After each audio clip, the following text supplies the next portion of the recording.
प्रधानमंत्री नरेंद्र मोदी कल रीवा दौरे पर आएंगे और इस दौरान रीवा में होने वाले राष्ट्रीय पंचायती राज दिवस में शामिल होंगे। पीएम मोदी यहां करोड़ों के विकास कार्यों की सौगात भी देंगे। पीएम मोदी कल सुबह खजुराहो एयरपोर्ट पर विशेष विमान से पहुंचेंगे। उसके बाद वो सेना के हेलीकॉप्टर से सुबह करीब 11:30 बजे रीवा पहुंचेंगे। प्रधानमंत्री नरेंद्र मोदी रीवा में राष्ट्रीय पंचायती राज दिवस कार्यक्रम में शामिल होंगे। यहां से देश भर की ग्राम सभाओं और संस्थाओं को संबोधित करेंगे। पीएम मोदी 4 लाख से ज्यादा लाभार्थियों को गृह प्रवेश भी कराएंगे। करोड़ों के विकास कार्यों की सौगात भी देंगे। पीएम मोदी के कार्यक्रम की तैयारियों को लेकर केंद्रीय मंत्री गिरिराज सिंह ने कार्यक्रम स्थल का जायजा लेकर अधिकारियों को दिशा निर्देश दिए। पीएम मोदी के आगमन को लेकर प्रशासन ने तैयारियों को अंतिम रूप दिया है। मॉक ड्रिल के साथ एसपीजी ने हेलीकॉप्टर की मदद से सुरक्षा इंतजामों का जायजा लिया। पीएम की सुरक्षा के लिए 3500 सुरक्षा बल तैनात रहेंगे। इसमें 2 डीआईजी, 8 एसपी, 20 एएसपी, 57 डीएसपी भी शामिल हैं। सभा स्थल को अलग अलग सेक्टर्स में बांटा गया है।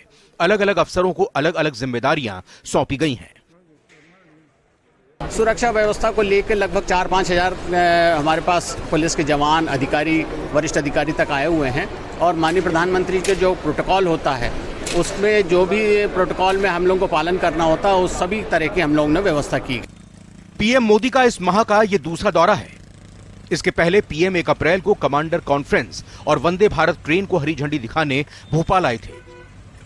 वहीं प्रधानमंत्री 3 मई को फिर से मध्य प्रदेश आएंगे और सांची को देश की दूसरी सोलर सिटी की सौगात देंगे।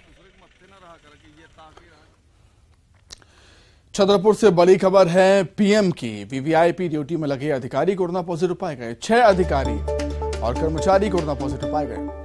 प्रोटोकॉल के पालन में कल ग्वालियर इनके सैंपल भेजे गए थे। कल खजुराहो एयरपोर्ट ट्रांजिट विजिट पर पीएम मोदी पहुंचेंगे। हिसाब से आरटीपीसीआर टेस्ट कराया गया था। जिन अधिकारियों कर्मचारियों की ड्यूटी उसमें लगाई जानी थी उनका आरटीपीसीआर, सभी का आरटीपीसीआर टेस्ट कराया गया था। यहाँ पे और खजुराहो में 2 जगह सेशन रखा था और लगभग हमारे 130 सैंपल हमने आरटीपीसीआर के लिए ग्वालियर भेजे थे। उसमें से 6 लोगों का रिपोर्ट पॉजिटिव आया, जिसमें 3 अधिकारी छतरपुर से हैं और 3 अधिकारी कर्मचारी खजुराहो से हैं। चुनावी साल में बीजेपी और कांग्रेस एक दूसरे पर जमकर हमला बोल रहे हैं। इस बार कृषि मंत्री कमल पटेल ने कमलनाथ पर तीखा वार किया। कमल पटेल का कहना है कि इस बार के चुनाव में कमलनाथ और उनके बेटे की हार हो जाएगी।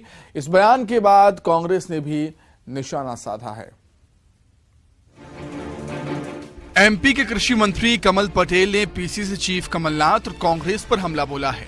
कमल पटेल ने कहा कि जिस तरह मछली पानी से बाहर आकर तड़पती है, ठीक उसी तरह कमलनाथ सत्ता से बाहर आकर तड़प रहे हैं और अनर्गल आरोप लगाते हैं। साथ ही कहा कि जनता की चक्की बारीक पीसती है। इस बार चुनाव में कमलनाथ और उनके बेटे की हार होगी और कमलनाथ और कांग्रेस अनाथ हो जाएंगे। देखिए, जिस प्रकार मछली पानी से बाहर निकल कर रेत में आती तड़पती है, उसी प्रकार कमलनाथ जी सत्ता से बाहर होने के बाद में तड़प रहे हैं। जनता की चक्की इतनी बारीक पीसेगी कि तुम अनाथ होंगे, तुम भी हारोगे, तुम्हारा बेटा भी हारेगा और छिंदवाड़ा कांग्रेस मुक्त होगा। प्रदेश तो कांग्रेस मुक्त हो चुका है और भारतीय जनता पार्टी 200 से ऊपर सीट जीतेगी। कांग्रेस विपक्ष के नेता लायक भी नहीं रहेगी। कमलनाथ यहीं नहीं रुके, बल्कि उन्होंने कमलनाथ के बयान हिंदू हैं लेकिन बेवकूफ नहीं पर निशाना साधते हुए कहा कि आपने जनता को बेवकूफ बनाने का काम किया। जो शुरू से देशभक्त हैं उन्हें बेवकूफ कह रहे हैं। जनता बताएगी कि कौन बेवकूफ है। यानी जो शुरू से देशभक्त हैं उनको ये बेवकूफ कह रहे हैं और जनता बताएगी कौन अक्लमंद और कौन बेवकूफ है। अच्छा ये बताओ कमलनाथ जी, तुम अक्लमंद होते तो सत्ता आई थी तुम्हारे पास तो 15 महीने में गई क्यों? तुम सत्ता से बाहर क्यों हुए? तो बेवकूफ कौन है? खुद है। और जनता को तुमने बेवकूफ बनाया, अब जनता तुमको धक्का देगी, तुमने धोखा दिया इसमें। कृषि मंत्री के इस बयान के बाद सियासत गर्मा गई है और कांग्रेस ने निशाना साधा है। कांग्रेस के प्रवक्ता अवनीश बुंदेला का कहना है कि किसी को अनाथ कहना अशोभनीय है और जीवन देने और लेने वाला ईश्वर है। कमलनाथ के नाम का भाजपा के नेताओं को डर सता रहा है। संस्कारों का ढोल पीटने वाली भाजपा एवं उसके नेता कितने संस्कार विहीन हैं। कमलनाथ जी के नाम का भाजपा में भय है, डर है, सभी लोग कमलनाथ जी के नाम से डरते हैं। नेताओं के एक दूसरे पर आरोप प्रत्यारोप बढ़ रहे हैं। चुनावी साल है, लेकिन बीजेपी हो या कांग्रेस, सभी को अपनी भाषा पर संयम रखना होगा। आखिर फैसला तो मतदाताओं को ही करना है।